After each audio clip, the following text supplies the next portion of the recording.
Perkenalkan, nama saya Brika Kedafi dengan NPM 2451088. Di sini saya dan kelompok saya akan menjelaskan sebuah kasus, yaitu kasus pelanggaran etik oleh Hakim Konstitusi Guntur Hamzah. Dimulai dari abstraksi singkat.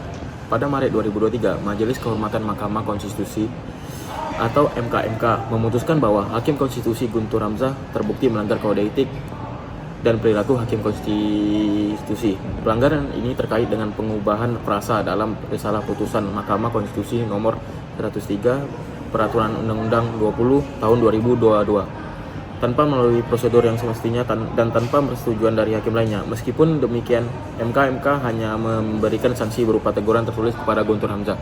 Oke.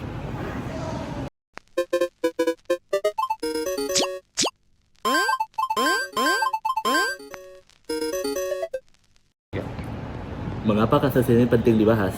Ya, kasus ini penting dibahas karena kasus ini melanggar adanya pelanggaran serius terhadap integritas dan prosedur internal di Mahkamah Konstitusi yang seharusnya menjadi lembaga peradilan tertinggi yang menjaga konstitusi dan supremasi hukum. Nah, dari pelanggaran tersebut menimbulkan dampak kepercayaan terhadap para publik. Pelanggaran ini berpotensi merusak kepercayaan masyarakat terhadap independensi dan kredibilitas Mahkamah Konstitusi sebagai penjaga konstitusi.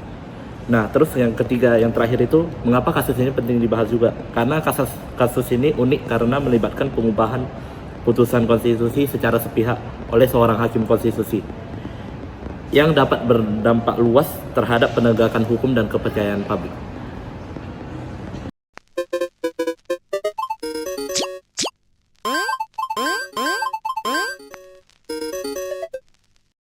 Nah, yang kedua ada analisa kasusnya. Problematika yang terjadi, yang pertama ada pelanggaran prosedur dan etika, di mana pengubahan frasa dalam putusan tanpa melalui prosedur yang benar dan tanpa persetujuan dari hakim lain yang merupakan pelanggaran serius terhadap kode etik dan prosedur internal Mahkamah Konstitusi.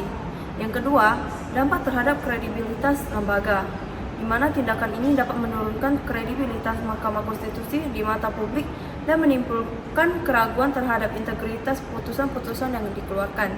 Nah, yang terakhir, sanksi yang tidak proporsional, di mana pemberian sanksi berupa teguran tertulis dianggap tidak sebanding dengan beratnya pelanggaran yang dilakukan, sehingga menimbulkan kritik dari berbagai pihak.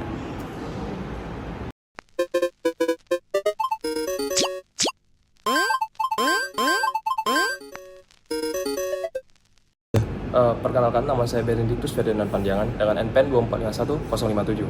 Pada kesempatan kali ini, saya akan membahas tentang norma kode etik yang mengatur kode etik dan perilaku hakim konstitusi yang mengatur bahwa setiap hakim konstitusi harus menjunjung tinggi integritas, independensi, dan profesionalisme dalam menjalankan tugasnya.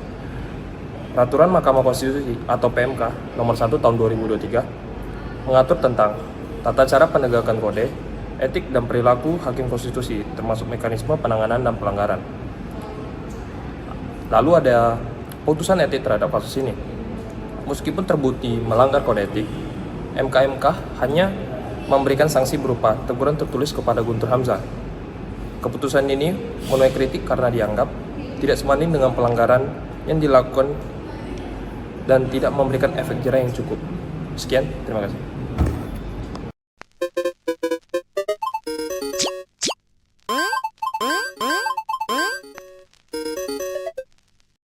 Perkenalkan, nama saya Serius Adrian Stephen Cialo dengan NPM 2451067. Kesimpulannya adalah kasus pelanggaran etik oleh Hakim Konstitusi Guntur Hamzah menyoroti pentingnya penegakan kode etik dan prosedur yang ketat di lembaga peradilan tertinggi seperti Mahkamah Konstitusi.